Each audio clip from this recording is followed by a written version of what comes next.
Hi అండి, నమస్తే. Welcome back to ఈతరం రుచులు. ఈరోజు మనం ఎన్నో ఔషధ గుణాలున్న మునగాకుతో కారప్పొడిని రుచిగా ఏ విధంగా తయారు చేయాలో చూద్దామండి. ఈ మునగాకు గురించి ఒక్క మాటలో చెప్పాలంటే ఇది ఒక ఔషధ గని అండి. ఒక మల్టీవిటమిన్ టాబ్లెట్లా అనుకోవచ్చండి.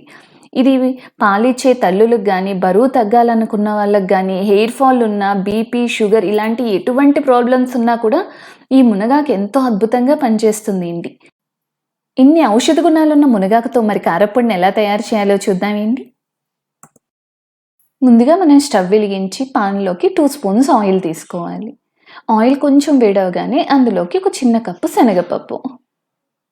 ఆ శనగపప్పుని మనం మీడియం ఫ్లేమ్ మీద కలుపుతూ వేగనివ్వాలి. అలా మీడియం ఫ్లేమ్ మీద కలిపితేనే లోపల నుంచి పప్పు అనేది వేగుతుంది.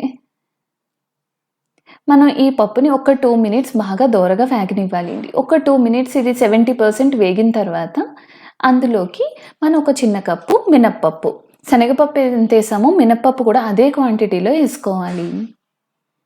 ఈ విధంగా శనగపప్పు, మినప్పప్పు కలిసి ఇంకొక 2 మినిట్స్ మనం దోరగా మీడియం ఫ్లేమ్ మీద మాత్రమే వేగనివ్వాలి. అందులోకి ఒక కప్పు ధనియాలు.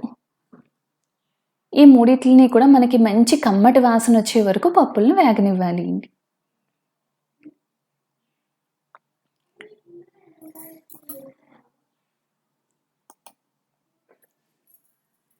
మనకి ఈ మూడు కూడా లైట్గా కలర్ చేంజ్ అయ్యి మనకి మంచి కమ్మటి వాసన వచ్చేటప్పుడు మనం అందులోకి ఒక స్పూన్ జీలకర్ర వేసుకోవాలి.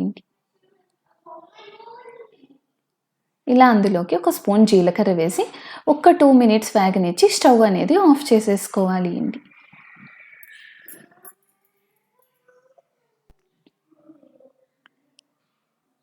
ఇలా స్టవ్ ఆఫ్ చేసిన తర్వాత వాటిని పక్కకు తీసుకుని చల్లారనివ్వాలి. ఇప్పుడు అదే పాన్లోకి ఒక స్పూన్ ఆయిల్ వేసి అందులోకి తగినన్ని ఎండుమిరపకాయలు వేసుకోవాలి. మన కారానికి తగ్గట్టుగా ఎండుమిరపకాయలని మార్చుకోవాలి. ఈ ఎండుమిరపకాయలు మనం మీడియం ఫ్లేమ్ మీద వేగనివ్వాలి. లేదంటే మనకు అది ఘాటు వచ్చేస్తుంది. ఆయిల్ వేయకపోయినా హై ఫ్లేమ్లో పెట్టినా కూడా మనకి పైకి ఘాటు ఎక్కువగా వస్తుంది. ఇలా మీడియం ఫ్లేమ్ మీద లైట్గా కలర్ చేంజ్ అయ్యే వరకు ఎండుమిర్చిని వేగనివ్వాలి. ఇప్పుడు మళ్ళీ అదే పాన్లోకి మనం మునగాకుని శుభ్రంగా వాష్ చేసుకుని ఆరబెట్టుకున్న మునగాకుని తీసుకోవాలి. అందులోకి మునగాకు ఎంతైతే తీసుకున్నామో సగం క్వాంటిటీ కరివేపాకు తీసుకోవాలి. ఈ రెండిటిని కూడా మనం మీడియం ఫ్లేమ్ మీద దోరగా వేగనివ్వాలి. ఈ కరివేపాకు వేయడం వల్ల ఈ మునగాకు కారప్పొడి అనేది చాలా రుచిగా ఉంటుంది. దాంతోపాటు ఆరోగ్యం కూడా. ఈ విధంగా మనకి రెండు కూడా కలర్ మారేదాకా మనకి కలిపేటప్పుడు ఆ క్రిస్పీనెస్ అనేది తెలిసిపోతుంది.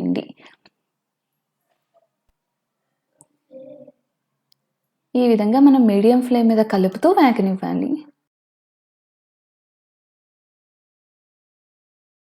చూసారా, మనకి ఇక్కడ లైట్గా కలర్ చేంజ్ అయ్యి ఆకంతా కూడా క్రిస్పీగా మారుతుంది.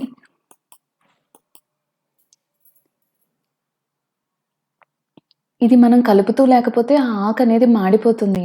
అందుకని మనం మీడియం ఫ్లేమ్ మీద కలుపుతూ ఈ విధంగా ఈ కలర్ వచ్చి ఈ క్రిస్పీనెస్ వచ్చే వరకు కూడా మునగాకుని కరివేపాకుని వేగనివ్వాలి. ఇలా వేగినాకుని మనం పక్కన పెట్టుకుని చల్లారనివ్వాలి.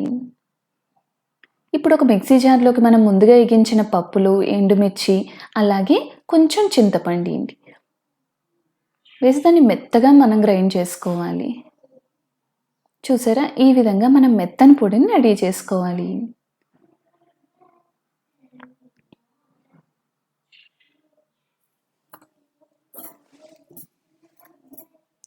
ఇలా రెడీ అయిన పొంట్లో మనం వేగించుకున్న కరివేపాకు, మునగాకు వేసుకోవాలి.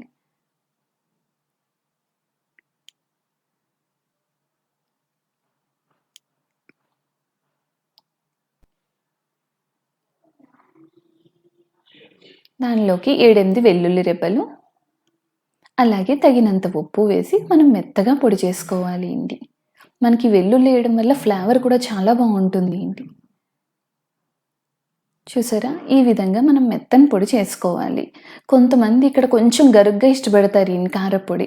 అలా ఇష్టపడిన వాళ్ళు ఇలా ఉంచేసుకోవచ్చు. లేదంటే ఇంకా మనం మెత్తగా గ్రైండ్ చేసుకోవచ్చు.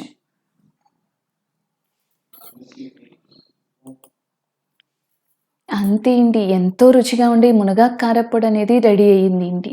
మనం అన్నం తినేటప్పుడు ఒక్క ముద్దలో ఈ మునగాకు కారప్పొడి తీసుకున్నా కూడా చాలా మంచిది. ఇది టిఫిన్స్లోకి అన్నిటిలోకి కూడా చాలా టేస్టీగా ఉంటుందండి. ఒక్కసారి మీరు కూడా ఈ మునగాకు కారప్పొడిని ట్రై చేసి ఎలా వచ్చిందో మా కామెంట్ సెక్షన్లో చెప్పండి. ఈ వీడియో కనుక నచ్చితే please like, share and subscribe ఈతరం రుచులు. Thank you for watching.